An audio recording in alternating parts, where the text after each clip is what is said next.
ಹರೇ ಕೃಷ್ಣ. ಎಲ್ಲ ಕೇಳುಗರಿಗೂ ಶ್ರೀಮದ್ ಭಾಗವತದ ಅಧ್ಯಯನಕ್ಕೆ ಸ್ವಾಗತ. ಶ್ರೀಮದ್ ಭಾಗವತದ ದಶಮಸ್ಕಂದದಲ್ಲಿ ನಳಕೂವರ ಮತ್ತು ಮಣಿಗ್ರೀವರ ಉದ್ಧಾರದ ಕುರಿತಾಗಿ ನಾವು ತಿಳಿದುಕೊಂಡಿದ್ದೇವೆ. ಕುಬೇರನ ಮಕ್ಕಳಾದ ನಳಕೂವರ ಮತ್ತು ಮಣಿಗ್ರೀವರನ್ನು ಉದ್ಧಾರ ಮಾಡುವ ಸಲುವಾಗಿ ಬಾಲಕೃಷ್ಣನು ತನ್ನನ್ನು ಕಟ್ಟಿಹಾಕಿದ್ದ ಹಗ್ಗಗಳಿಂದ ಅರ್ಜುನ ವೃಕ್ಷಗಳನ್ನು ಎಳೆದು ಭೂಮಿಗೆ ಉರುಳಿಸಿದನು. ಇದರಿಂದ ಆ ಇಬ್ಬರಿಗೂ ಶಾಪ ವಿಮೋಚನೆಯಾಯಿತು. ಇಷ್ಟು ದೊಡ್ಡ ಮರಗಳು ಹೇಗೆ ಕೆಳಕ್ಕೆ ಉರುಳಿದವು ಎಂದು ಹಿರಿಯ ಗೋಪಾಲಕರು ಚಿಂತಿಸುತ್ತಿದ್ದಾಗ ಅಲ್ಲಿ ಆಟವಾಡುತ್ತಿದ್ದ ಪುಟ್ಟ ಹುಡುಗರು ಕೃಷ್ಣನು ತನ್ನನ್ನು ಕಟ್ಟಿಹಾಕಿದ್ದ ಹಗ್ಗಗಳಿಂದ ಎಳೆದುದರಿಂದ ಮರಗಳು ಉರುಳಿದವು ಎಂದು ಹೇಳಿದರು. ಕೃಷ್ಣನು 2 ಮರಗಳ ಮಧ್ಯೆ ಬಂದ. ಒರಳು ಕಲ್ಲು ತಲೆಕೆಳಗಾಯಿತು, ಮರಗಳ ಮಧ್ಯೆ ಸಿಕ್ಕಿಕೊಂಡಿತು. ಕೃಷ್ಣನು ಹಗ್ಗವನ್ನು ಎಳೆಯಲು ಪ್ರಾರಂಭಿಸಿದ. ಮರಗಳು ಬಿದ್ದು ಹೋದವು. ಮರಗಳು ಉರುಳಿದಾಗ ಅವುಗಳಿಂದ ಕಣ್ಣು ಕೋರೈಸುವ ಪ್ರಭೆಯ ಇಬ್ಬರು ಹೊರಬಂದರು. ಕೃಷ್ಣನೊಡನೆ ಮಾತನಾಡಲು ಪ್ರಾರಂಭಿಸಿದರು. ಈ ರೀತಿಯಾಗಿ ಮಕ್ಕಳು ನುಡಿದರು. ಗೋಪಾಲಕರಲ್ಲಿ ಬಹುಮಂದಿ ಆ ಮಕ್ಕಳ ಮಾತುಗಳನ್ನು ನಂಬಲಿಲ್ಲ. ಇಂತಹ ಸಂಗತಿಗಳು ನಡೆಯುವುದು ಸಾಧ್ಯ ಎಂದು ನಂಬುವುದಕ್ಕೆ ಅವರಿಗೆ ಸಾಧ್ಯವಾಗಲಿಲ್ಲ. ಆದರೆ ಕೆಲವರು ಮಾತ್ರ ಅವರ ಮಾತುಗಳನ್ನು ನಂಬಿ ನಂದ ಮಹಾರಾಜನಿಗೆ, ನಿನ್ನ ಮಗ ಇತರ ಮಕ್ಕಳಂತಲ್ಲ, ಅವನು ಇದನ್ನು ಮಾಡಿದ್ದರೂ ಮಾಡಿರಬಹುದು ಎಂದರು. ತನ್ನ ಮಗನ ಅಸಾಧಾರಣ ಶಕ್ತಿಯ ವಿಷಯವನ್ನು ಕೇಳಿ ನಂದ ಮಹಾರಾಜನು ಮುಗುಳ್ನಗೆ ನಕ್ಕನು. ಮುಂದಕ್ಕೆ ಬಂದು ಆ ಬೆರಗೊಳಿಸುವ ಮಗುವನ್ನು ಬಿಡುಗಡೆ ಮಾಡಲು ಗಂಟನ್ನು ಬಿಡಿಸಿದನು. ನಂದ ಮಹಾರಾಜನು ಶ್ರೀಕೃಷ್ಣನನ್ನು ಬಿಡುಗಡೆ ಮಾಡಿದ ಮೇಲೆ ಹಿರಿಯ ಗೋಪಿಯರು ಕೃಷ್ಣನನ್ನು ತೊಡೆಯ ಮೇಲೆ ಮಲಗಿಸಿಕೊಂಡರು. ಅವನನ್ನು ಮನೆಯ ಮುಂದಿನ ಅಂಗಳದಿಂದ ಕರೆದುಕೊಂಡು ಹೋಗಿ ಚಪ್ಪಾಳೆ ತಟ್ಟುತ್ತಾ ಅವನ ಆಶ್ಚರ್ಯಗೊಳಿಸುವ ಚಟುವಟಿಕೆಗಳನ್ನು ಹೊಗಳಲು ಪ್ರಾರಂಭಿಸಿದರು. ಸಾಮಾನ್ಯ ಮಗುವಿನಂತೆ ಕೃಷ್ಣನು ಚಪ್ಪಾಳೆ ತಟ್ಟಲು ಪ್ರಾರಂಭಿಸಿದನು. ಗೋಪಿಯರ ನಿಯಂತ್ರಣಕ್ಕೆ ಸಂಪೂರ್ಣವಾಗಿ ಒಳಗಾದ ಪರಮಪ್ರಭು ಶ್ರೀಕೃಷ್ಣನು ಅವರ ಕೈಗಳಲ್ಲಿ ಒಂದು ಗೊಂಬೆಯಾಗಿ ಹಾಡುತ್ತಾ ಕುಣಿಯಲು ಪ್ರಾರಂಭಿಸಿದ. ಒಮ್ಮೊಮ್ಮೆ ತಾಯಿ ಯಶೋದೆಯು ತಾನು ಕುಳಿತುಕೊಳ್ಳಲು ಒಂದು ಮರದ ಮಣೆಯನ್ನು ತರುವಂತೆ ಕೃಷ್ಣನಿಗೆ ಹೇಳುತ್ತಿದ್ದಳು. ಮಣೆಯು ಮಗುವಿಗೆ ತುಂಬ ಭಾರವಾಗಿದ್ದರೂ ಹೇಗಾದರೂ ಮಾಡಿ ಕೃಷ್ಣನು ಅದನ್ನು ತನ್ನ ತಾಯಿಗೆ ತಂದುಕೊಡುತ್ತಿದ್ದನು. ಒಮ್ಮೊಮ್ಮೆ ನಾರಾಯಣನ ಪೂಜೆ ಮಾಡುವಾಗ ಅವನ ತಂದೆ ನಂದ ಮಹಾರಾಜನು ತನ್ನ ಮರದ ಪಾದರಕ್ಷೆಗಳನ್ನು ತರುವಂತೆ ಹೇಳುತ್ತಿದ್ದನು. ಕೃಷ್ಣನು ಬಹು ಕಷ್ಟದಿಂದ ಅವುಗಳನ್ನು ತಲೆಯ ಮೇಲೆ ಹೊತ್ತುಕೊಂಡು ತಂದೆಗೆ ತಂದುಕೊಡುತ್ತಿದ್ದನು. ಯಾವುದಾದರೂ ಬಹುಭಾರವಾದ ವಸ್ತುವನ್ನು ಎತ್ತುವಂತೆ ಅವನಿಗೆ ಹೇಳಿದಾಗ ಅದನ್ನು ಎತ್ತಲಾಗದಿದ್ದರೆ ಸುಮ್ಮನೆ ತೋಳುಗಳನ್ನು ಅಲ್ಲಾಡಿಸುತ್ತಿದ್ದ. ಹೀಗೆ ಪ್ರತಿನಿತ್ಯವೂ ಪ್ರತಿಗಳಿಗೆಯೂ ಅವನು ತನ್ನ ತಂದೆ ತಾಯಿಗಳಿಗೆ ಸಂತೋಷದ ಆಗರವಾಗಿದ್ದನು. ಒಂದು ದಿನ ಒಬ್ಬ ಹಣ್ಣು ಮಾರುವವನು ನಂದ ಮಹಾರಾಜನ ಮನೆಯ ಮುಂದೆ ಬಂದನು. ಅವನು ಯಾರಿಗಾದರೂ ಹಣ್ಣುಗಳು ಬೇಕಿದ್ದರೆ ಬಂದು ನನ್ನಿಂದ ತೆಗೆದುಕೊಳ್ಳಿ ಎಂದು ಕೂಗಿದನು. ಇದನ್ನು ಕೇಳಿದ ಮಗು ಶ್ರೀಕೃಷ್ಣನು ತನ್ನ ಕೈಯಲ್ಲಿ ಒಂದಿಷ್ಟು ಅಕ್ಕಿಯ ಕಾಳುಗಳನ್ನು ತೆಗೆದುಕೊಂಡು ಹೋದನು.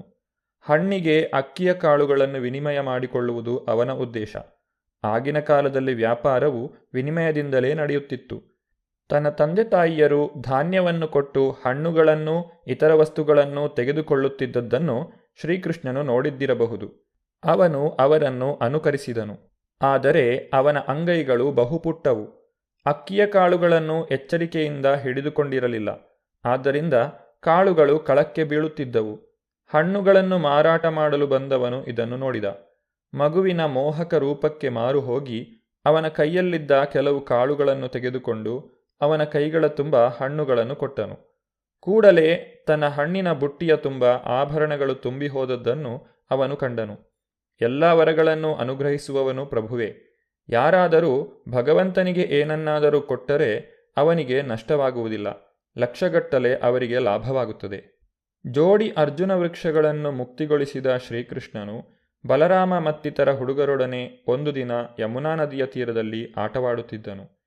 ಬೆಳಗ್ಗೆ ಆಗಲೇ ಬಹು ಹೊತ್ತಾದ್ದರಿಂದ ಬಲರಾಮನ ತಾಯಿ ರೋಹಿಣಿಯು ಅವರನ್ನು ಮನೆಗೆ ಕರೆಯಲು ಬಂದಳು.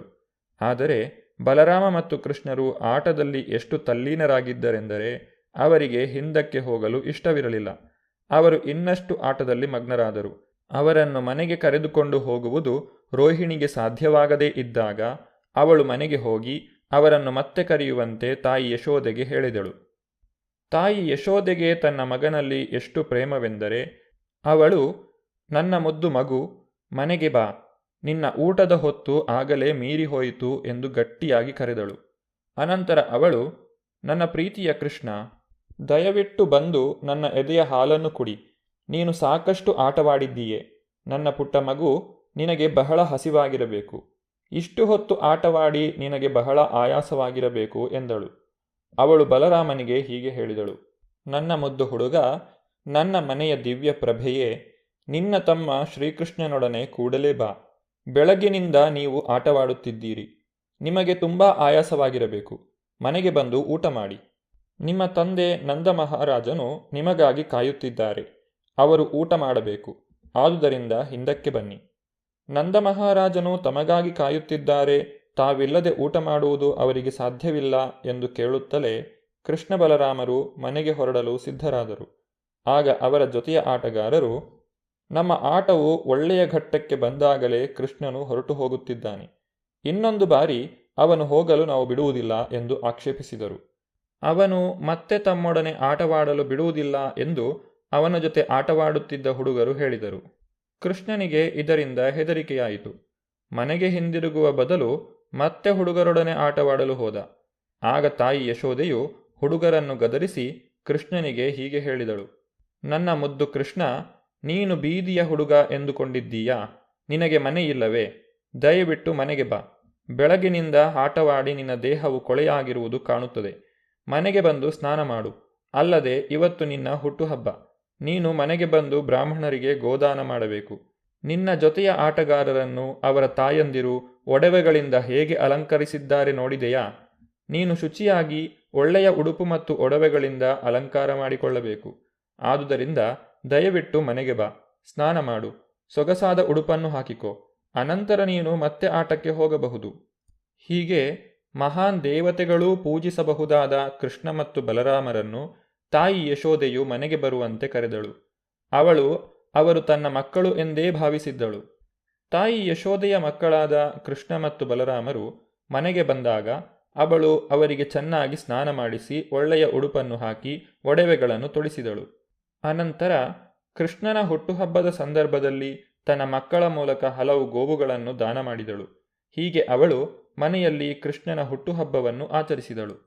ಈ ಘಟನೆಯ ನಂತರ ಎಲ್ಲ ಗೋಪಾಲಕರು ಸಭೆ ಸೇರಿದರು. ನಂದ ಮಹಾರಾಜನು ಅಧ್ಯಕ್ಷತೆಯನ್ನು ವಹಿಸಿದ.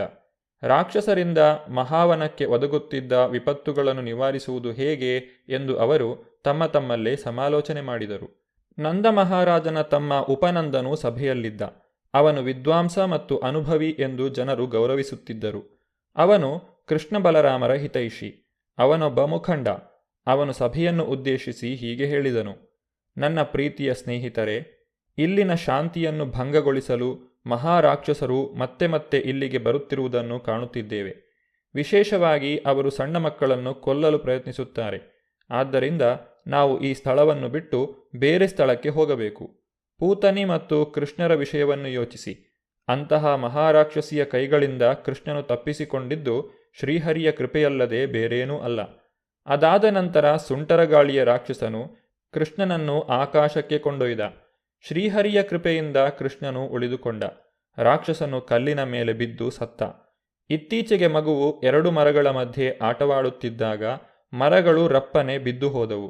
ಆದರೂ ಮಗುವಿಗೆ ಏನೂ ಅಪಾಯವಾಗಲಿಲ್ಲ. ಹೀಗೆ ಮತ್ತೆ ಶ್ರೀಹರಿಯು ಅವನನ್ನು ರಕ್ಷಿಸಿದ.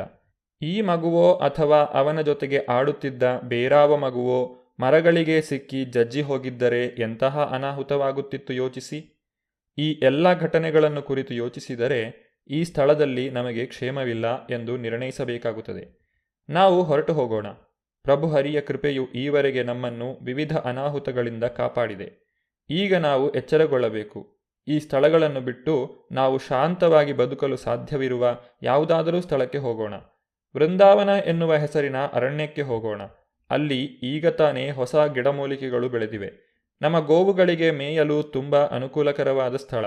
ನಾವು, ನಮ್ಮ ಕುಟುಂಬಗಳವರು, ಗೋಪಿಯರು, ಅವರ ಮಕ್ಕಳು ಅಲ್ಲಿ ಶಾಂತಿಯಿಂದ ಬದುಕಬಹುದು.